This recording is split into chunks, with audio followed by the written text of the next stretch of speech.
Tam ki jai. Madhuradham ki jai. Bhakti Devi ki jai. Tulsi Devi ki jai.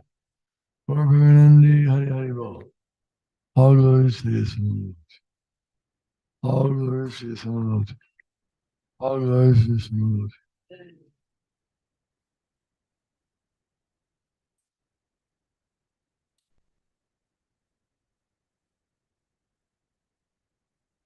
Om Namo Bhagavate Vasudevaya.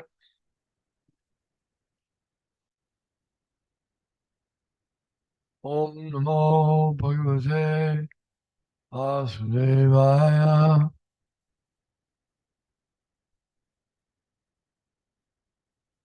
Om Namo Bhagavate Vasudevaya.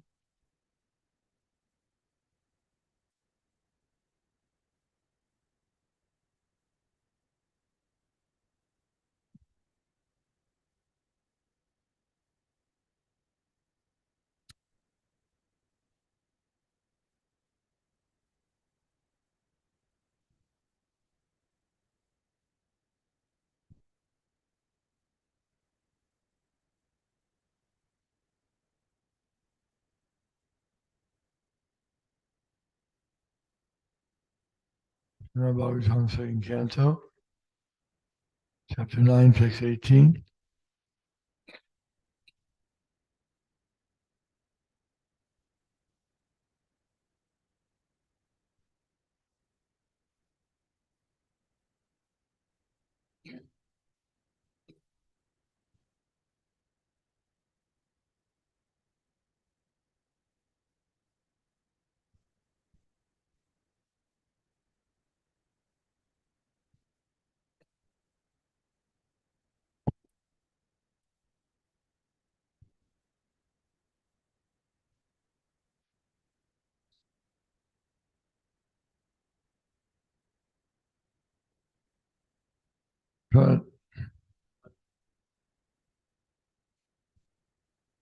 Ashana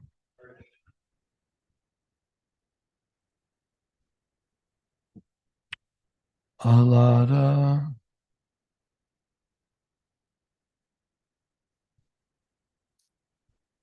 Paripluta Antaraha Rushet Tanuhu Yamabhara Ashru Lochanaha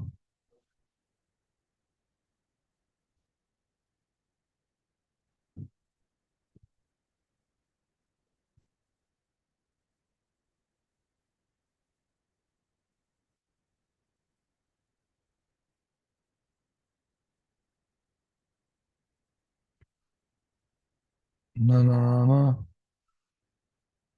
Par Ambujam Asya Vishvashik Yet Paramahansyena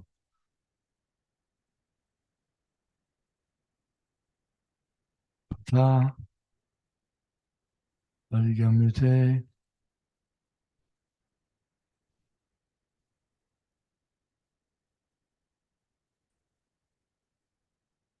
Darshanahla Paripluta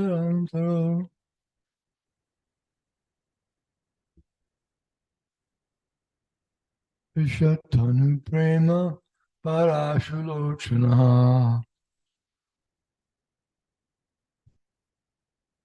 Anamapadam Bhujamasya Vishvashrik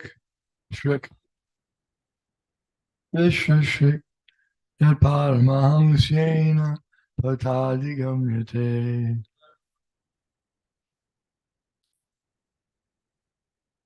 Tadarshanahlada Paripluta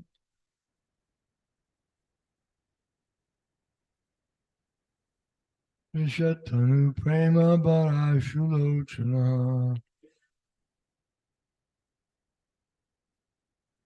Anamapadam Bhujamasya Vishvashrik Paramahamsyena patavgi gamyate. Adarshanahlada pariplutarantaro Vishatanu prema parashnulochana Namaparam bhujamasya vishvashrik Paramahamsyena patadigamyate.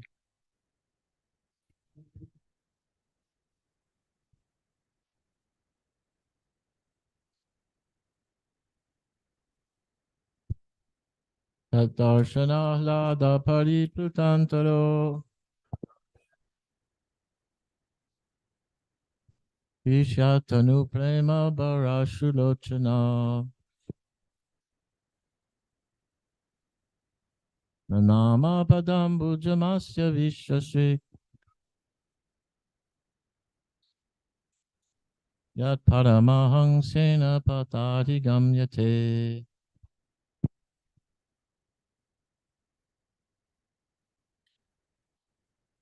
Tadarshanahlada pariplutantaro Harishyatanu prema barashrulochanaha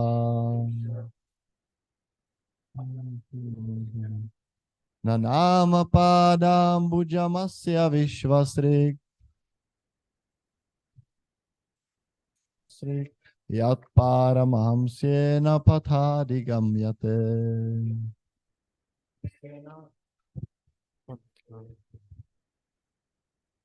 Tat darshana hlada pariplutantaro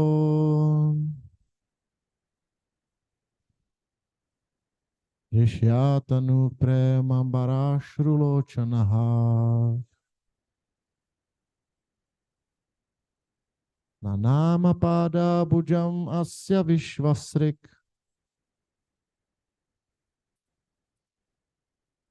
Yat paramahamsyena pathadigamyate.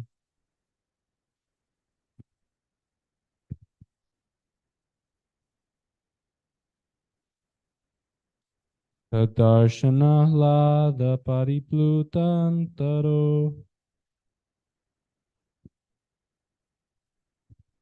Rishyatanu prema barashulochanaha Nanama padam bujamasya vishvasrig Yat paramahamsyena patadi gamyate. Tadarshana lada paripulantaro Vishyatanu prema barashulochanaha Nanam padam bujamasya vishvashrik Yat paramahamsyena patadigamye. Tadarshana pariplutantaro Krishatanu prema barashrulochanaha Namama padam bujam astavig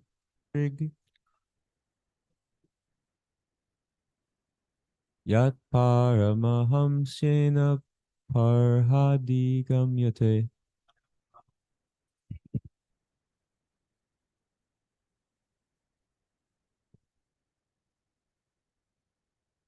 Tadarshana periplutantaro Rishatanu prema barashrulochana Nanama padam bujam asya vishvasrig Yad paramahamsyena patadi gamyate.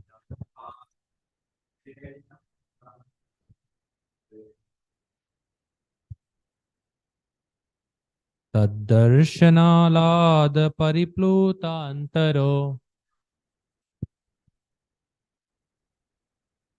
हृष्यत्तनुः Prem भराशुलोचनः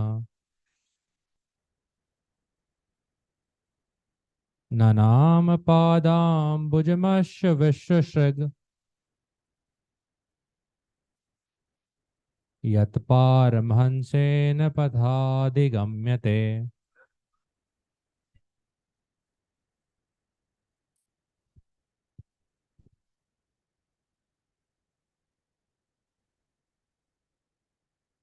Darshanalad Pariputanantaro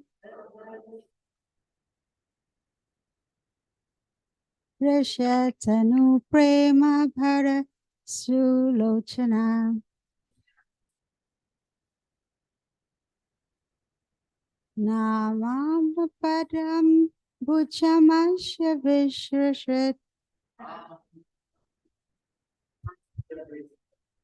Yat Paramham Senapata Padhadik Gamyate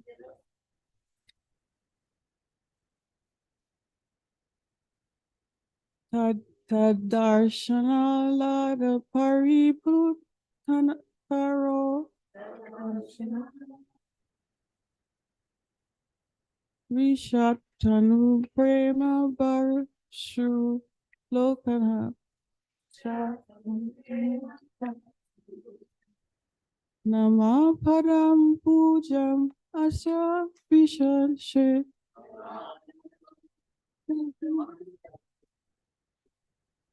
Yat param hamsena patpata hig amatmate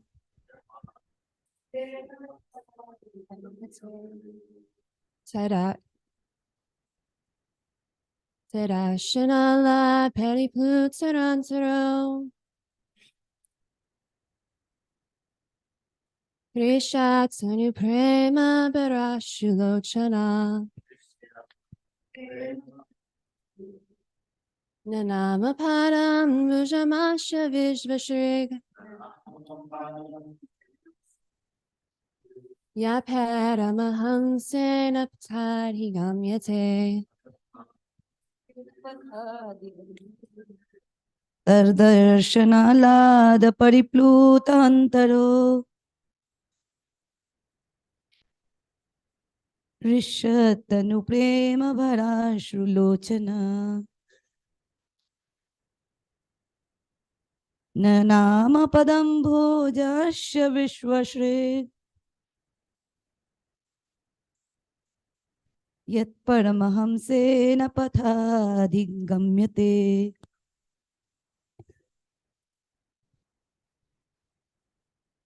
Darshanalada Pariplutantaro Rishatanu Prema Barashulochana Nanama Padabhujam Asya Vishvashri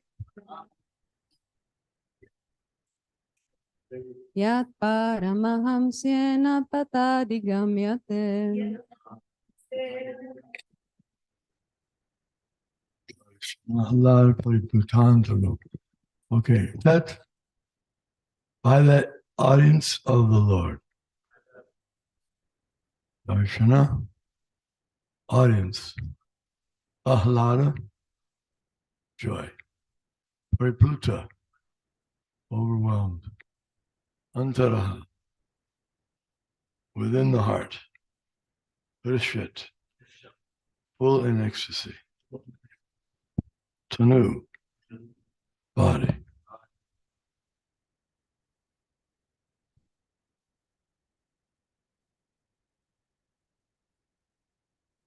Premabhara, in full transcendental love. Ashru, tears. Lochanaha, in the eyes. Nanama, bowed down. Parambujam, under the lotus feet. Nanama, Asya, of the Lord. Vishvashrik, the creator of the universe, yet which, Paramahansyena, by the great liberated soul, Pata, the path, Adigamite, is followed. Lord Brahma, thus seeing the personality of Godhead in his fullness, was overwhelmed with joy within his heart, and thus, in full transcendental love and ecstasy, his eyes filled with tears of love. He thus bowed down before the Lord. That is the way of the highest perfection for the living being, Paramahansa.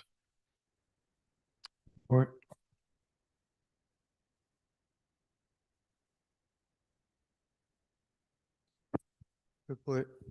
In the beginning of the Srimad Bhagavatam, it is stated that this great literature is meant for the Paramahamsas. Paramo nirasataranam satam ayi. The Srimad Bhagavatam is meant for persons completely free from malice. In the conditioned life, the malicious life begins from the top, namely, bearing malice against the Supreme Personality of Godhead. The Personality of Godhead is an established fact in all the revealed scriptures.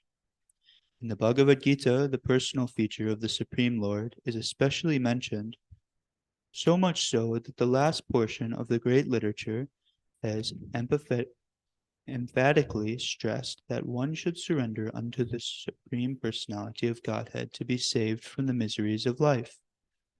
Unfortunately, persons with impious backgrounds do not believe in the Personality of Godhead, and everyone wants to become God himself without any qualification. This malicious nature in the conditioned soul continues even up to the stage when a person wants to be one with the Lord. And thus even the greatest of the empiric philosophers, speculating on becoming one with the Supreme Lord, cannot become a Paramahamsa, because the malicious mind is there. Therefore, the Paramahamsa stage of life can be attained only by those who are fixed in the practice of Bhakti Yoga. This Bhakti Yoga begins if a person has the firm conviction that simply discharging devotional service to the Lord in full transcendental love can elevate him to the highest perfectional stage of life. Brahmaji believed in this art of Bhakti Yoga.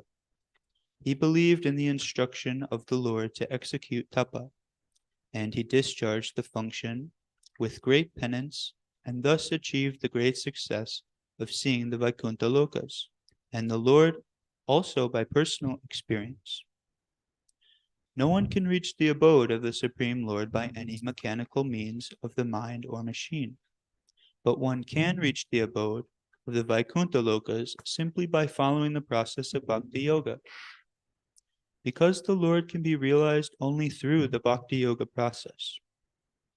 Lord Brahmaji was actually sitting on his lotus seat, and from there, by executing the process of Bhakti Yoga in great seriousness, he could see the Vaikuntha Lokas with all variegatedness, as well as the Lord in person and his associates. Following in the footsteps of Lord Brahma, any person, even up to this day, can attain the same perfection by following the path of the Paramahamsa, as recommended herein. Lord Chaitanya also approved of this method of self-realization for men in this age. One should first, with all conviction, believe in the personality, Sri Krishna, and without making efforts to realize him by speculative philosophy, one should prefer to hear about him from the Srimad Bhagavad Gita, and later from the text of the Srimad Bhagavatam. One should hear such discourses from a person, Bhagavatam, and not from the professional man, or from the karmi, jnani, or yogi. That is the secret of learning the science. One does not need to be in the renounced order of life. He can remain in his present condition of life, but he must search out the association of a bona fide devotee of the Lord and hear from him the transcendental message of the Lord with faith and conviction. That is the path of the Paramahamsa recommended herein. Amongst various holy names of the Lord, he is also called Ajita, or one who can never be conquered by anyone else. Yet he can be conquered by the Paramahamsa path, as practically realized and shown by the great spiritual master Lord Brahma.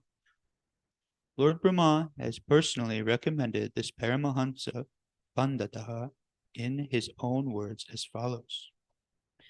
Jnane prayasam upayasya namanta eva jivanti samukaritam bhavitya vachyam stane stitaha shuddhigatim tanuvani manobir ye prayasya jita jito pyasitais chalokyam. Lord Brahma said, O my Lord Krishna, a devotee who abandons the path of empiric philosophical speculation aimed at merging in the existence of the Supreme and engages himself in hearing your glories and activities from a bona fide sadhu or saint, and who lives an honest life in the occupational engagement of his social life, can conquer your sympathy and mercy, even though you are ajita, or unconquerable. Srimad Bhagavatam, 10th Canto, 14th Chapter, 3rd Verse.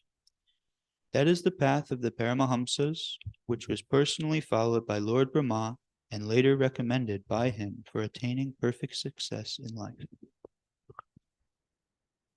This is the answer that how should one proceed if one's a householder? How to proceed? Does it mean he has to take sannyas to engage in or to become a Paramahamsa? Does it mean he has to take sannyas? No, not in the outward dress. There are 4 stages of sannyas. Sannyas is the 4th stage of the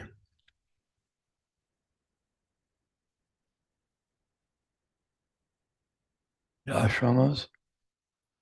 So, brahmacharya, grihastha, vanaprastha, and sannyas. So sannyas is the 4th stage, and in the 4th stage of sannyas, there's paramahamsa. Means swan-like person. The hamsa, swan, has the ability to drink milk from a milk and water solution. He's able to drink the milk and leave the water behind. So that's compared to a person who is able to live in this world or anywhere, but he simply takes Krishna, the essence, and he leaves behind everything else. And he's compared to the great Hamsa, the great swan-like devotee, who can separate.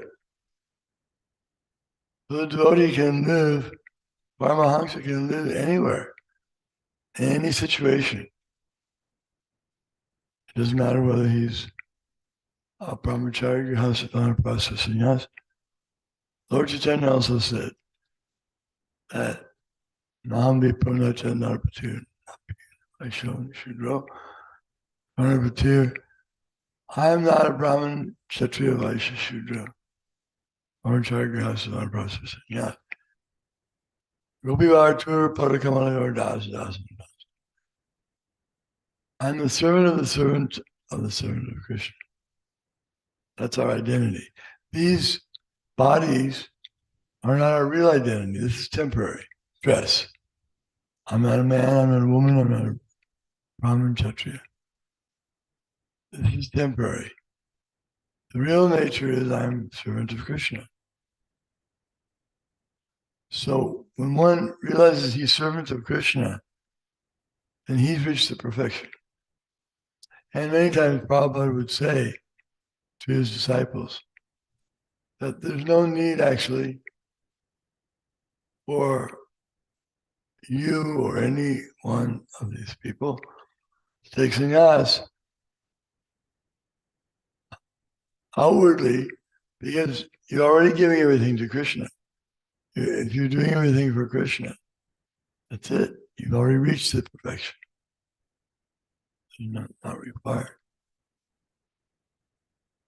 And he even sometimes referred to his disciples who were grihastas wearing white there, white paramahamsas, even though they're grihasta. And that example is given in the Chaitanya Charitamrita, how the devotee was dressed very opulently and was living in very opulent surroundings.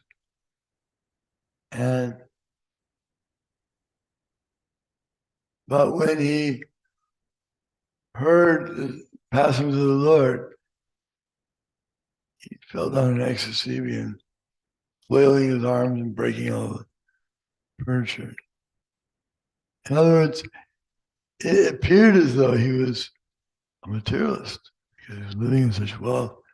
He even described his hair was oiled, perfumed oil, really top-notch dresser, very wealthy. But he didn't really care for that. His real absorption was in Krishna, not the external. So we can't judge a pure devotee by his external. Because Ramananda Roy was externally a grihasta, married, and he was, some called him a Shudra because they had certain prejudices then. But even he was doing the work of a Kshatriya, the governor. So some thought he was a Kshatriya. And Lord Chaitanya was from a Brahmin family, and he was also sannyasi. So top of both lines. But Lord Chaitanya said, no, you instruct me. I've come to learn from you. And Ramananda Roy said, how can I teach you? And then he said, it's not dependent upon the externals. One who knows Krishna, he's guru, not just by being born in a particular family or situation.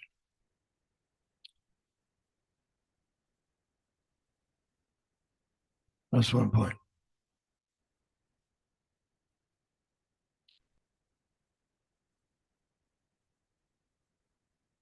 This verse, Lord Chaitanya uses this verse a lot. Yane prayasam urapasyanamanteva. Jivanti samukaritam avadiyavartam. Stane sitak shrutigatam. Tanuvan manobir. Hey prayaso jitati. Raman Roy uses this is also the ultimate. One can stay at home. He doesn't have to give up and go to the forest. Sometimes people think they have to take sannyas physically. But sannyas is not very easy to to achieve in Kali Yuga. Why? Because it's a fallen age.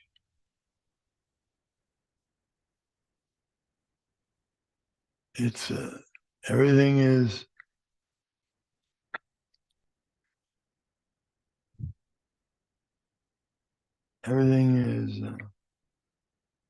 people are poor. What's that verse?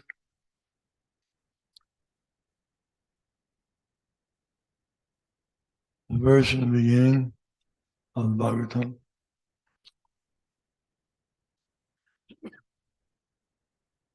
Manda sumanda matayo manda bhagya hutajubaha. So they're manda, slow. Manda sumanda, they're not interested, slow, dull. Manda sumanda matayo manda bhagya, unfortunate.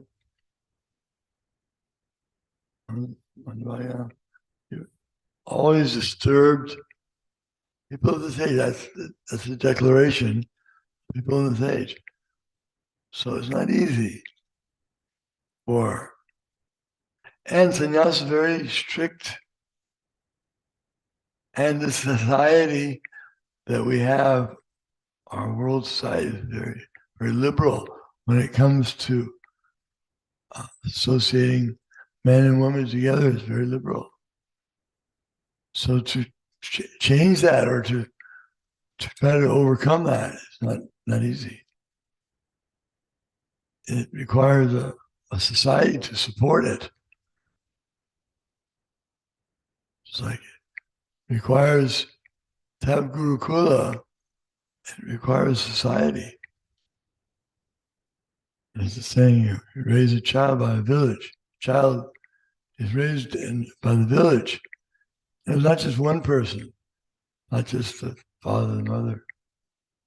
So it takes a whole society to produce sannyas, to produce paramahansa.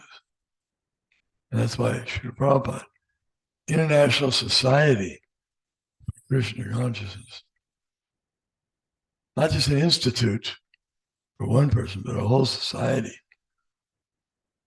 That's what we need. And this movement, amazingly enough, is actually doing that. It's establishing a whole society. Varnashram society. Varnashram is the perfect social system. It has all the ingredients for perfecting society. I was told by a devotee that right after the communist USSR, they gave up that particular system, more or less. And then some of the countries that were under that Soviets, they were now trying to figure out how they were going to conduct their society. They didn't want communism, and they also didn't want capitalism. They weren't very pleased with that either. So they were trying to think, and so some of them approached the devotees, the leaders, and asked, so what do you have to say? How would you organize society? What is your method? So the devotees were trying to explain about this.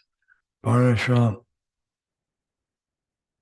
Varnashram means 4 divisions of social and 4 divisions of spiritual.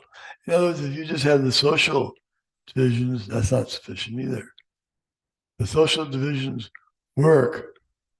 That means social, Brahman, Kshatriya, Vaishya, Shudra. Those 4 work because of the ashrams. The ashrams are there. If one is a Brahmana, then he he has to, that's his occupation,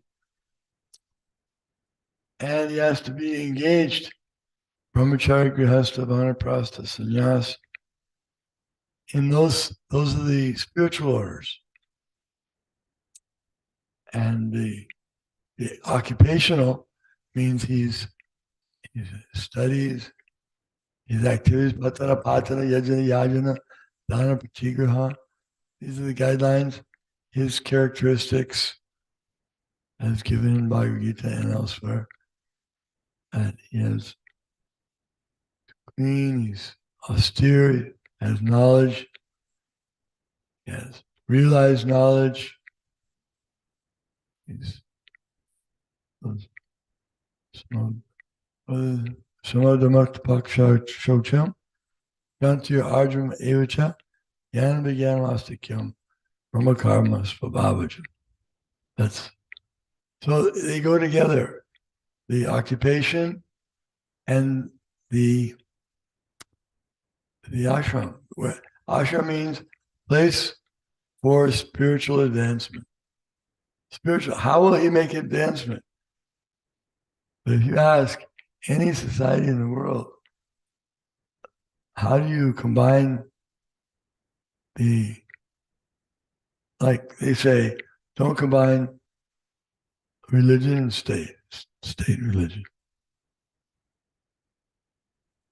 They think they have to be separated, sectarian or secular state. They don't mix it. But then that misses the whole point. You have to mix them. They have to be.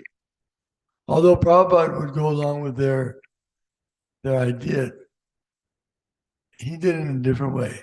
For example, they would say, we can't have you reading books in our state because we're secular. We separate state from religion. Because they're afraid that they think religion is a fanatical, sometimes it is fanatical, when it doesn't have philosophy. Religion without philosophy is sentiment and sometimes fanaticism. And philosophy without religion is speculation. We see that. There are some religions that have a lot of feeling, and they say if to love God. It's very nice. They say you have to love God, but they don't understand the philosophy. Philosophy is the highest science because it means you understand how everything, the source of everything, the origin of everything, how everything is going on. And you can't discriminate and take God out of that possibility. Even if you're thinking, open thinker, you don't want to just base your whole life on some belief of some religious, you want to keep an open mind that maybe there is no God. Okay, but then you have to say maybe there's God also. At least you have to be open-minded enough to consider that. So, if someone wants to have secular state, that's all right. You don't have to have one particular named religion, but then you should work under the principle that if someone is claiming to be a Muslim or a Christian or a Hindu or whatever, then they have to follow that. The government's duty is to make sure that those who are claiming to be the leaders of religion are actually following that. On that basis, we can make distinctions. Because they say, you Hare Krishna people, if we let you teach in our college, we let you teach your philosophy, then we have to let all the religions teach theirs. and then there'll be war. There'll be problems. So we say no. Won't let him teach. But actually, if the government is qualified, means they'll be run by Kshatriyas. Kshatriyas will rule, but they won't rule by themselves. They will rule under the guidance of the Brahminical ministers. The Brahmins are the ministers.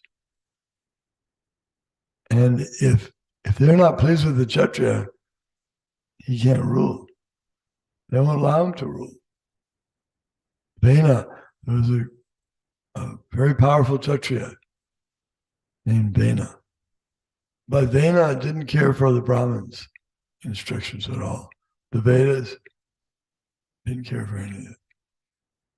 And so they talked to him. They said, Your Highness, King, you're very powerful and you're very qualified. So please follow the instructions of the Vedas. We're the Brahmanas. It's our duty to instruct you, to guide you. He said, I don't want to hear anything. So finally, after he was so exasperated, they just said, he chanted some mantras, and that was it. Finished. They don't generally do that.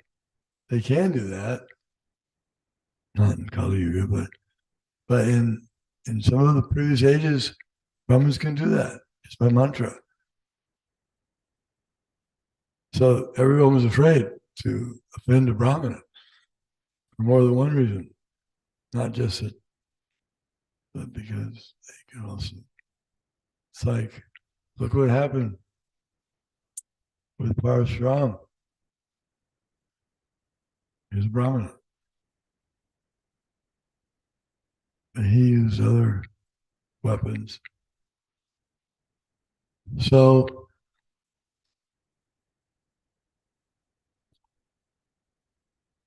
yes, they should be qualified Brahmanas.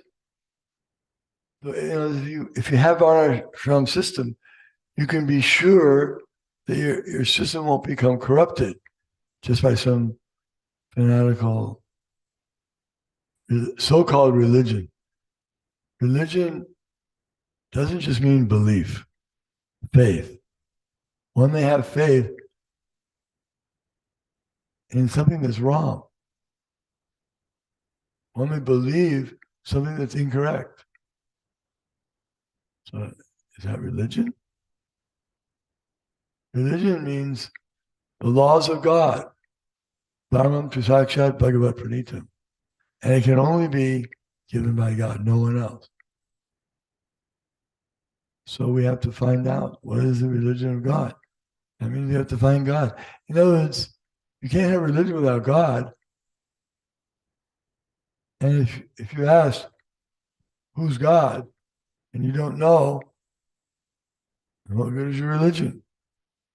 Not only is it you don't know, you have to develop love for God. Not just know God, that's good. Knowing God is good, but then you have to love him also. You can't be like Kamsa. He knew he was powerful, he was God, but he didn't love him. He wanted to kill him. So a real religion will meet all the criteria that the persons at the top, the guides, they'll be Paramahamsas. They'll be the best of the Brahmin sannyasis. Their behavior will be paka, completely free of any fault. You won't find any faults in them, faultless. People may object. How can you find faultless persons? Only God is faultless. Yes, God is unique. He's supreme. He's one. And there's no one else. But that's God. But the living entities can become perfect in their own right as servants of the Lord. If they become a servant of the Lord, that's perfection. And therefore, Krishna or God appeared as Lord Chaitanya Mahaprabhu to show how a devotee would behave. What would a pure devotee look like? He didn't come to show himself as God, Channa Avatar. He appeared as he didn't show himself as God. Therefore, he's called Triyuga. One of the names of God is that he's Triyuga. He only appears in 3 ages. But actually, he appears in Kali Yuga also. And that's described by sons of Shabdev. Yeah. That verse.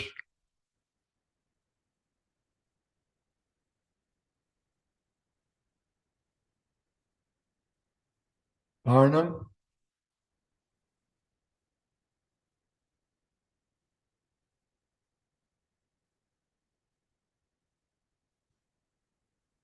That verse that refers to Lord Chaitanya.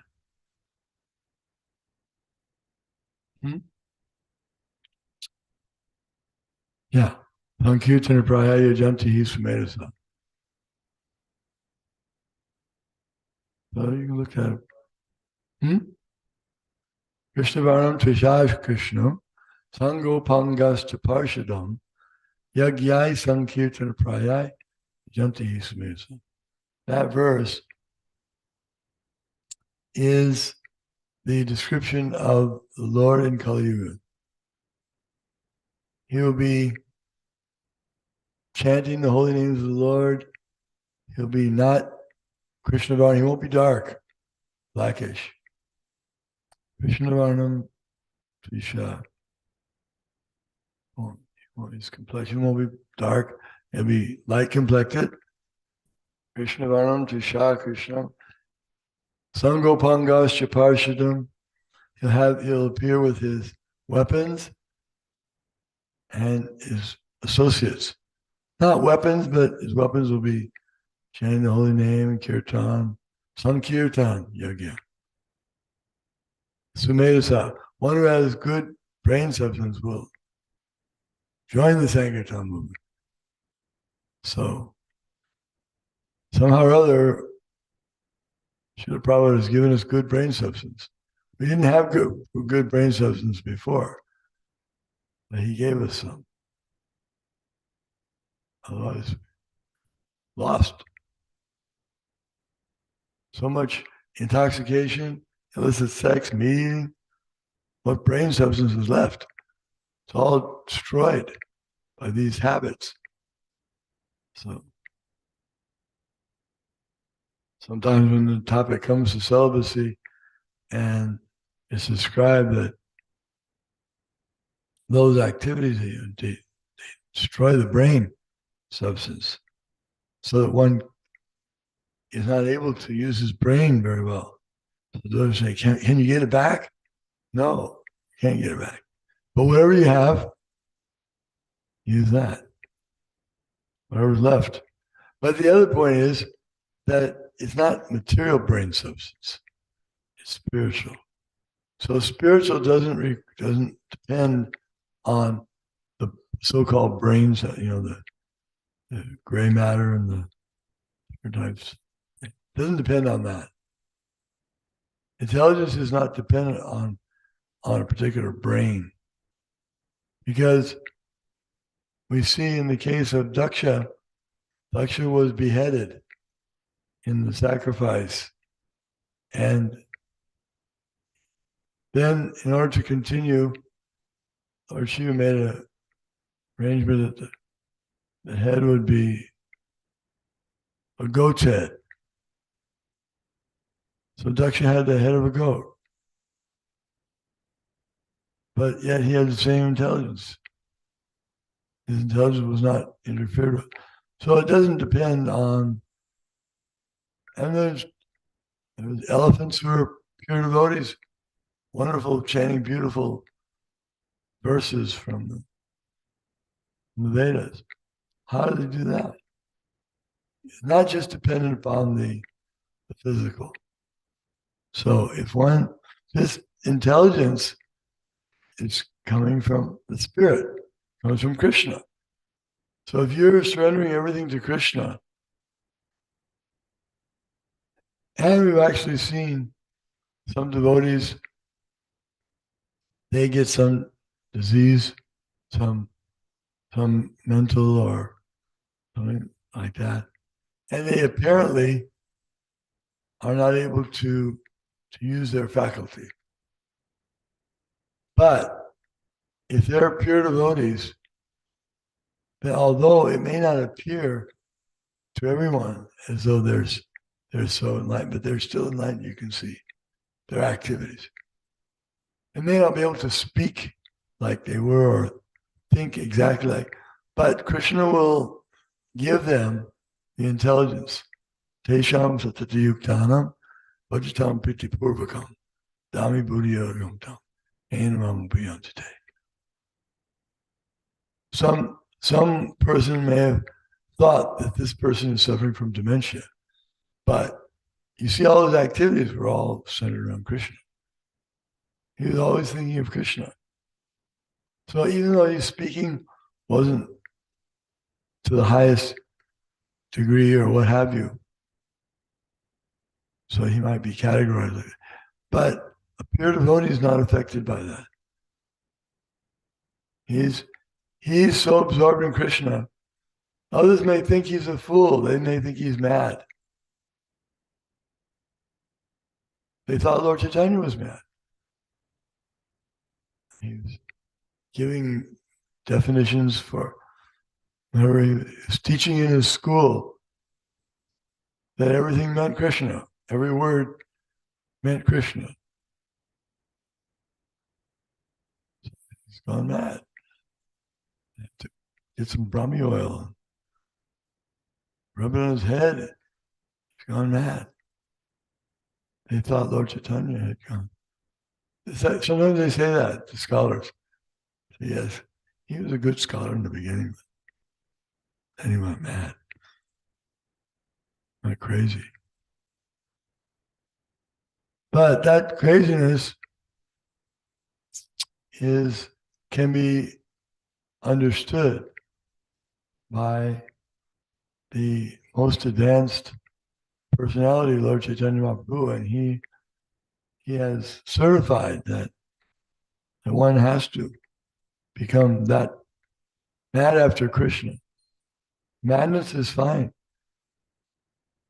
but must be mad for Krishna, not mad for women or wealth or fame. That type of madness is truly madness.